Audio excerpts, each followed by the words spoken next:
श्री श्यामा श्याम की नित्य निभृत निकुंज लीलाओं का रस अनबरत बरस रहा है।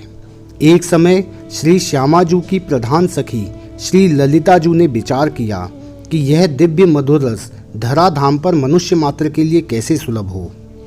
ऐसा विचार कर श्री ललिताजू ने महाराज के मध्य श्री स्वामिनी जू की ओर प्रार्थनामयी दृष्टि से देखा। श्री श्यामाजू ने श्री श्याम सुंदर की ओर मधुर चितवन भरी दृष्टि से देखा तो श्री श्याम सुंदर श्यामाजू के हृदय की बात समझ गए और प्रेम रस रसास्वादन कराने वाली अपनी बंसी को श्री श्यामाजू के कर कमलों में रख दिया। प्यारी जू ने बंसी को ललिता जू को दिया और कहा, हे ललिते, आप और ये बंसी दोनों मिलकर हमारे नित्य विहार रस को प्रकाशित करो।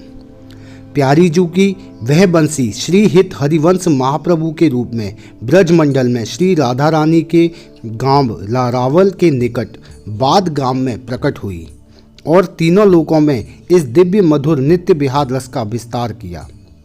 श्री ललिता जू श्री स्वामी हरिदास जू के रूप में वृंदावन के राजपुर गांव में प्रकट हुई। तो जय श्री कृष्णा मित्रों, कैसे सभी भाई? आशा करता हूँ सभी अच्छे होंगे।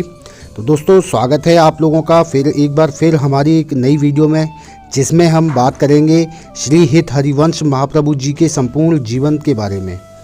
उनका संपूर्ण जीवन परिचय इस वीडियो के माध्यम से बताएंगे और हम आपको आश्वासन देते हैं कि अगर ये वीडियो आपने पूरे ध्यान के साथ में सुनी तो आपके मन में उठने वाले जो भी सवाल होंगे राधा वल्लभ संप्रदाय को लेकर या श्री हित हरिवंश महाप्रभु जी के जीवन चरित्र को लेकर, वह सभी इस वीडियो के माध्यम से पूरे हो जाएंगे।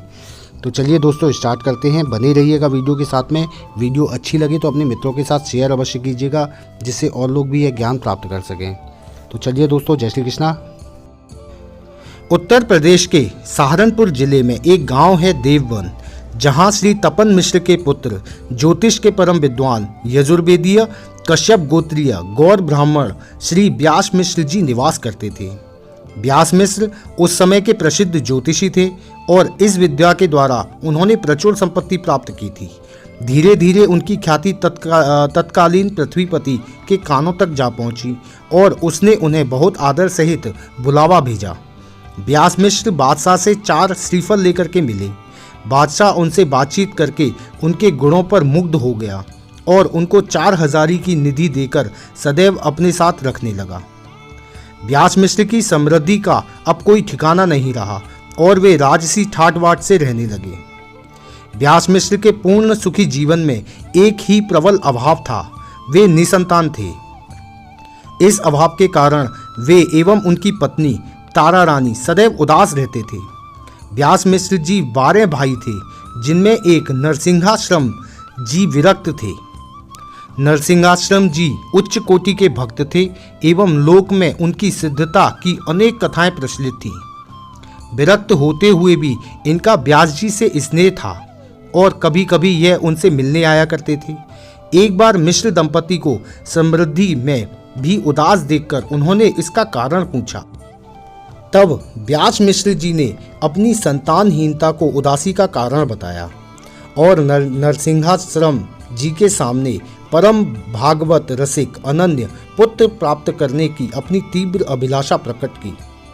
नरसिंहाश्रम जी ने उत्तर दिया, भाई, तुम तो स्वयं ज्योतिषी हो, तुमको अपने जन्माक्षरों से अपने भाग्य की गति को समझ लेना चाहिए और संतोषपूर्ण जीवन यापन करना चाहिए।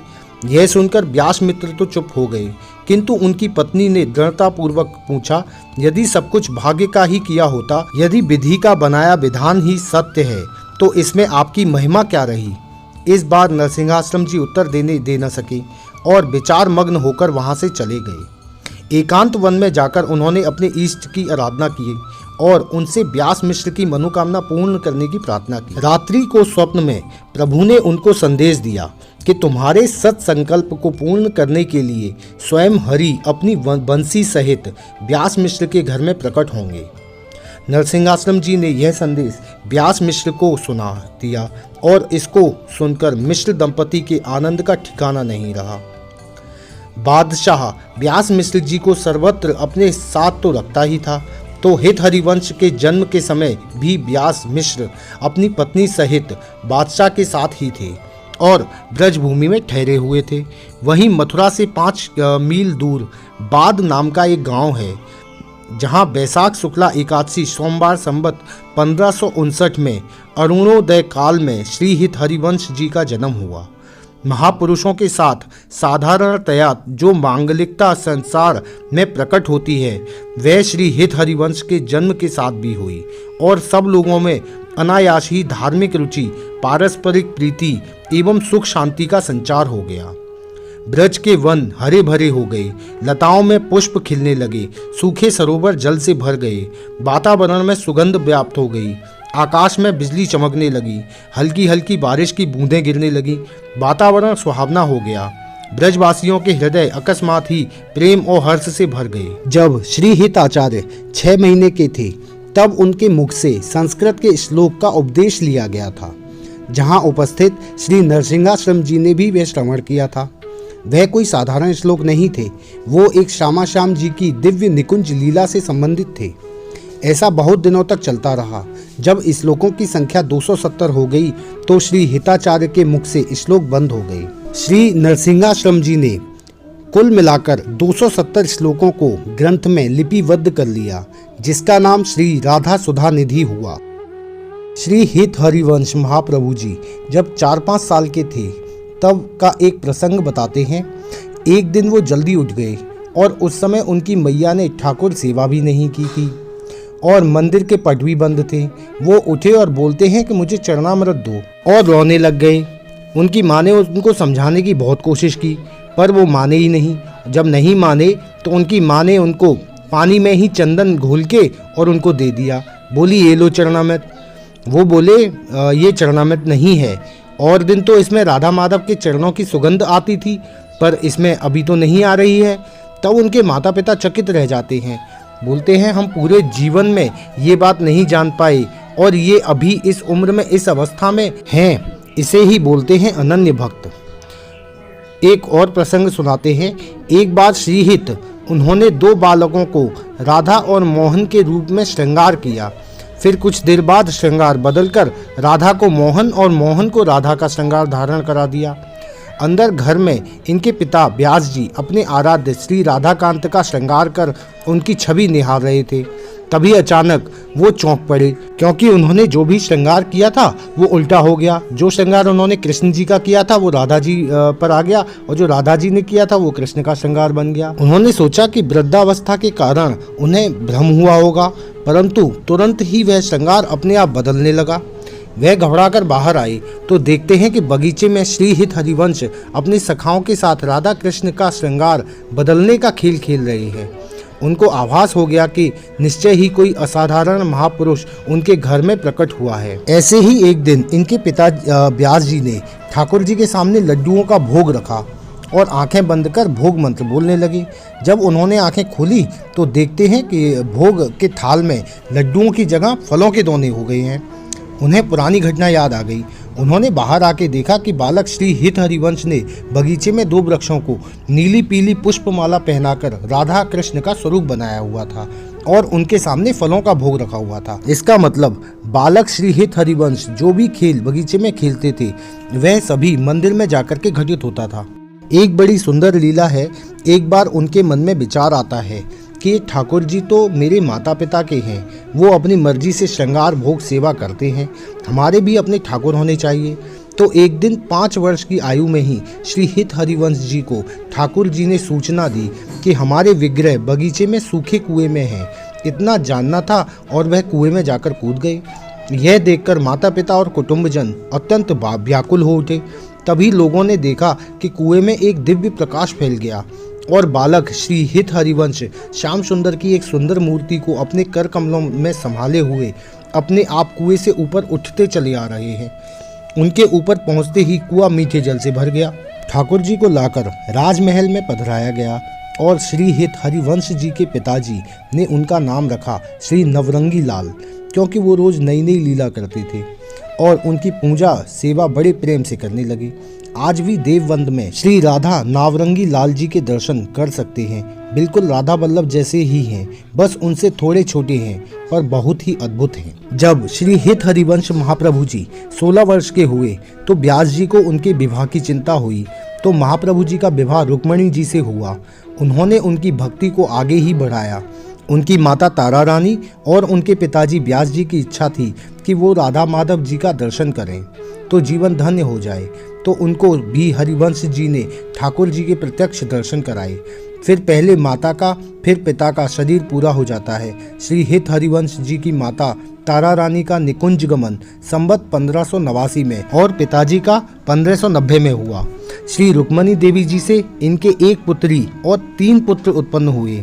इनके बड़े पुत्र श्री वन चंद्र जी, जिनका जन्म संवत 1585 में, और द्वितीय पुत्र श्री कृष्ण चंद्र जी, जिनका जन्म संवत 1587 में, और तृतीय पुत्र थे श्री गोपीनाथ जी, जिनका जन्म संवत 1588 में हुआ, और पुत्री का जन्म संवत 1589 में हुआ।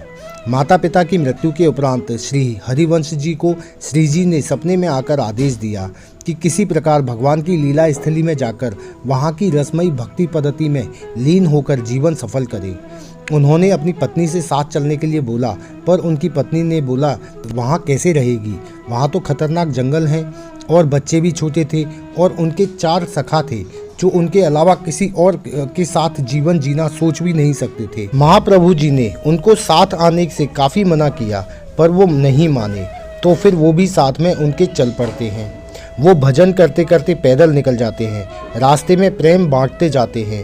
रास्ते में एक शेर लेटा हुआ मिलता है, पर हरिवंश जी को सुध नहीं होती। उनका पैर उस शेर के ऊपर पड़ गया तो शेर खड़ा हो गया। तब हरिवंश जी ने उनकी थोड़ी पकड़कर बोलते हैं, भाई हरि हरि बोल, हरि बोल। उतने में शेर में श्री कृष्ण प्रेम का संचार हो जाता है। शेर के साथ हरिवंश जी खूब नाचे। उनके एक चरण को शेर चाट रहे हैं और एक को हिरण। वहाँ के वातावरण में बस हरि बोल ही गूंजता है। थोड़ी दूर जाकर वो एक सरोवर में जाकर स्नान करते हैं और उसी में जंगली हाथी भी स्नान कर रहे होते हैं। हरिवंश जी ने कुछ छींटे उन पर भी डाले और बोले हरि हरि बोल। पूरे जंगल में आनंद हो गया। चथरावल में आत्मदेव नाम का एक ब्राह्मण के यहाँ ठाकुर श्री राधा वल्लभ जी विराजमान थे।